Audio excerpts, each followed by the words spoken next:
గౌరవ సభ్యులు తన్నీరు హరీష్ రావు గారు. సార్,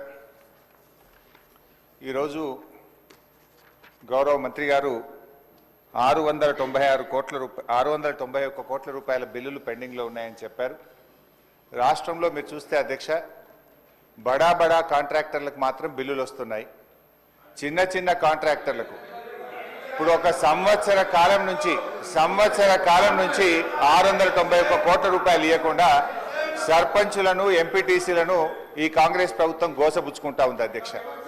చివరికి ఆ సర్పంచులు, ఎంపీటీసీలు గవర్నర్ గారిని కలిసి మొరబెట్టుకున్నారు, మంత్రుల్ని కలిసి మొరబెట్టుకున్నారు. చలో అసెంబ్లీ కార్యక్రమానికి వస్తే వాళ్ళను అరెస్ట్ చేసి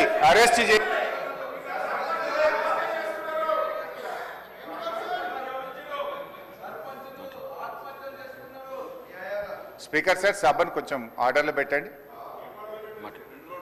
స్పీకర్ సార్, 2 రోజులు మొన్ననే ట్రైనింగ్ ఇచ్చింది, ఇదేనా sir training? Sir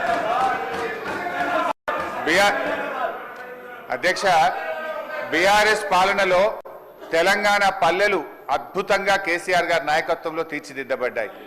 Palle Pragathi, పట్టణ ప్రగతి అనే కార్యక్రమం పెట్టి ప్రతి నెల పల్లె ప్రగతి కింద గ్రామాలకు 275 కోట్లు ఇచ్చాం, పట్టణ ప్రగతి కింద 150 కోట్ల రూపాయలు ఇచ్చాం. కానీ కాంగ్రెస్ ప్రభుత్వం వచ్చిన తర్వాత ఈ ఏడాది కాలంలో పల్లె ప్రగతి, పట్టణ ప్రగతి కింద 1 రూపాయి కూడా గ్రామ పంచాయతీలకు ఇవ్వకుండా పోవడం వల్ల ఈరోజు ఈ సమస్య వచ్చింది అధ్యక్ష. ఇది నేను చెప్తున్నది కాదు, కేంద్ర ప్రభుత్వం చెప్పింది. దేశంలో ఉత్తమ గ్రామ పంచాయతీల అవార్డులు ప్రకటిస్తే టాప్ 20 అవార్డ్స్ లో 19 అవార్డులు తెలంగాణ రాష్ట్రానికి వచ్చాయి. 20లో 19 తెలంగాణకు తెచ్చిన ఘనత కేసీఆర్ గారిది, బీఆర్ఎస్ ప్రభుత్వాన్ని. సో ఆ రకంగా పల్లెలు చేశాం. ప్రతి గ్రామ పంచాయతీకి ట్రాక్టరు, ట్యాంకరు, ట్రాలీ, నర్సరీ, వైకుంఠధామము, డంప్ యార్డు పెట్టి తెలంగాణ పల్లెలు దేశానికి ఆదర్శంగా నిలిపిన ఘనత కేసీఆర్ది, బీఆర్ఎస్ పార్టీ. అధ్యక్ష, మేము గౌరవనీయులు మంత్రి గారిని కోరేది ఒక్కటే, ఇవాళ ఈ ప్రభుత్వం వచ్చిన తర్వాత ఎస్ఎఫ్సి నిధులు విడుదల కావట్లేదు. ఈజీఎస్ నిధులు కేంద్ర ప్రభుత్వం ఇచ్చినా డైవర్ట్ చేసినారు. 15th ఫైనాన్స్ కమిషన్ డబ్బులు కేంద్ర ప్రభుత్వం ఇస్తే డైవర్ట్ చేసినారు. జీపీ జనరల్ ఫండ్ కూడా వాళ్ళ డబ్బులు వాళ్ళు ఖర్చు పెట్టుకోవడానికి కూడా ఫైనాన్స్ నుంచి క్లియరెన్స్ ఇయ్యక, చెక్కులు పాసుగాక ఇవాళ సర్పంచులు ఆత్మహత్య చేసుకునేటువంటి పరిస్థితి వచ్చింది. అప్పులు చేసి బంగారం కుదబెట్టి పనిచేస్తే ఈ బిల్లులు ఇయ్యారు అధ్యక్ష. ఒక్క నవంబర్ నెలలో బడా కాంట్రాక్టర్లకు 1200 కోట్లకు పైగా బిల్లులు ఇచ్చారు. ఒక్క నెలలో 1200 కోట్లు బడా కాంట్రాక్టర్లకు ఇస్తారు. ఈ చిన్న కాంట్రాక్టర్లు 5 లక్షలు 10 లక్షలు చేసిన సర్పంచులు, ఎంపీటీసీలు, జెడ్పీటీసీల మీద ఎందుకు పగబట్టి కక్షతో వాళ్ళని ఇబ్బంది పెడుతున్నారని చెప్పి నేను ఈ రోజు ప్రభుత్వాన్ని అడుగుతున్నా అధ్యక్ష. ఈ రోజు పరిస్థితి ఏమైంది?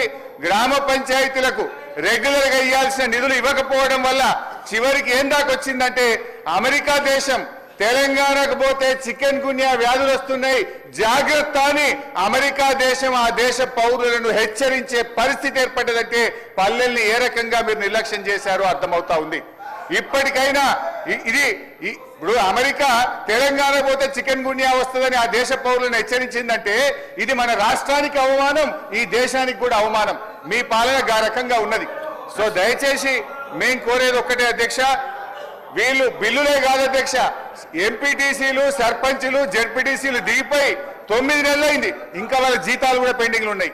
1వ తారీఖు జీతం ఇస్తామని చెప్తారు. జెడ్పీ చైర్మన్లకు, జెడ్పీటీసీలకు, ఎంపీటీసీలకు దిగిపోయి 9 నెలలైనా 3 నెలల జీతాలు పెండింగ్ ఉన్నాయి అధ్యక్ష. ఆ జీతాలు ఇయరైతే, పనిచేసిన దానికి బిల్లులు ఇయరైతే, వాళ్ళు మిత్తిలు కట్టలేక, అప్పులు కట్టలేక ఇవాళ చాలా బాధల్లో ఉన్నారు. నేను సూటిగా మంత్రి గారిని అడిగేది ఒక్కటే, దయచేసి త్వరలో ఇస్తాము, తొందరలో ఇస్తాం కాదు అధ్యక్ష, స్పష్టమైన డేట్ చెప్పి గ్రామ పంచాయతీ ఎన్నికలు మీరు పెట్టబోతున్నారు, ఆ లోపు వాళ్ళ బిల్లులన్నీ కూడా క్లియర్ చేయాలని చెప్తా ఉన్నాం. మీ దాంట్లో ఏం చెప్పింది అధ్యక్ష? ఈరోజు ఇది మీ మేనిఫెస్టో, కాంగ్రెస్ పార్టీ మేనిఫెస్టోలో ఏం చెప్పింది అధ్యక్ష? రాజీవ్ గాంధీ గారు తెచ్చిన 73, 74 రాజ్యాంగ సవరణ ప్రకారంగా మీరు గ్రామ పంచాయతీలను బలోపేతం చేస్తామన్నారు, నిధులు విడుదల చేస్తామన్నారు. కానీ మీరు అది ఏది కూడా చేయకుండా ఇవాళ మోసం చేస్తున్నారు. మాజీ సర్పంచ్లకు, మాజీ ఎంపీటీసీలకు పింఛన్లు ఇస్తామన్నారు, పింఛన్ మాట దేవుడు కానీ వచ్చే జీతం కూడా ఇస్తలేదు అధ్యక్ష. గా పింఛన్ కూడా ఎప్పటి నుంచి ఇస్తారో, జీతాలు ఎప్పటిలో క్లియర్ చేస్తారో, బిల్లులు ఎప్పటిలో క్లియర్ చేస్తారో స్పష్టంగా చెప్పాలని మీ ద్వారా అడుగుతా ఉన్నా. గౌరవ సభ్యులు కొత్త ప్రభాకర్ రెడ్డి గారు.